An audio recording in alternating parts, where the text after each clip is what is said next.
Good morning, and welcome to ICTFest workshop on barriers to adoption of information communication technology. This training will provide you with insight of barriers that exists. The objective of the workshop is for the participant to identify barriers that exist and find solution to these barriers.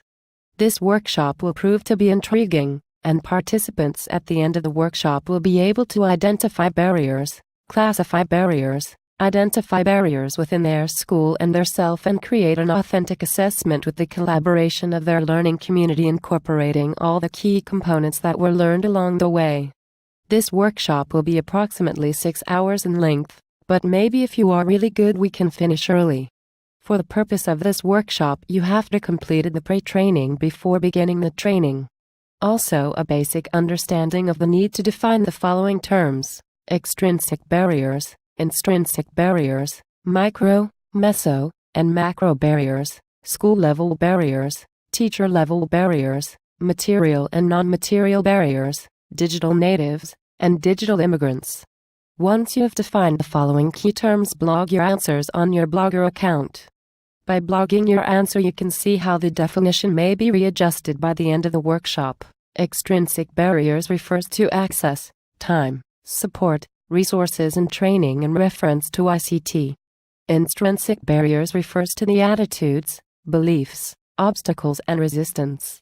Teacher-level barriers, these are barriers that relate to the individuals.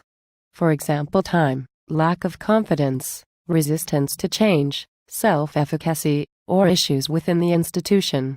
School-level barriers includes those related institutional context. Micro-level, those related to teachers' attitude and approach to ICT. Meso-level barriers, those related to the institutional context. Macro-level deals with system-level barriers, including those in wider educational framework. Another perspective that can be seen is material and non-material.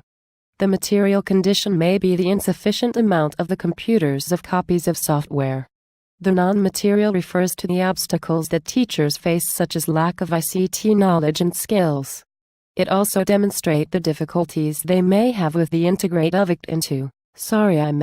integration of ICT instructions. What barriers do you as a teacher have? Are you competent in using ICT and Web 2.0 tools? How do you implement ICT within the classroom? On a scale of 1 being lowest and 10 being the highest, how do these barriers impact you as a teacher? Do you think that some of the barriers that we face are interconnected? Reflect on these questions and place them on your blog. Within your learning community, take a moment to comment on the blogs of your group members. Do you share the same thought? Share your views? Now that you have completed this task, we can now move on to segment 2 of the workshop.